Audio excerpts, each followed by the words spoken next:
প্ৰমোদ বৰঠাকুৰ ডাঙৰীয়া, শোণিতপুৰ জিলাৰ উপায়ুক্ত দেৱকুমাৰ মিশ্ৰ ডাঙৰীয়া, বিশ্বনাথৰ SDO ডাঙৰীয়া, চিট কৰ্পোৰেশ্যনৰ অধ্যক্ষ প্ৰবীণ হাজৰিকা ডাঙৰীয়া, আই মাতৃসকল, যুৱক যুৱতী বন্ধু বান্ধৱীসকল আৰু অতিকে মৰমৰ ছাত্ৰ ছাত্ৰী বন্ধু বান্ধৱীসকল, আজি দিনটো আমাৰ কাৰণে এটা অতি আনন্দৰ দিন।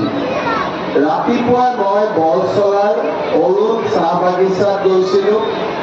তাৰ পিছত ৰাঙাপাৰা সমষ্টিৰ আদাবাৰী আৰু সোণাবিল, তাৰ পিছত বিহালীলৈ আহি কেটেলা আৰু জিন্দিয়া, আৰু শেষত পাভৈত আমি চাহ বাগিচা আৰু দাঁতিকাষৰীয়া অঞ্চলৰ ছাত্ৰ ছাত্ৰীৰ বাবে নিৰ্মাণ কৰা এই আদৰ্শ বিদ্যালয় উদ্বোধন কৰাৰ সৌভাগ্য হ'ল।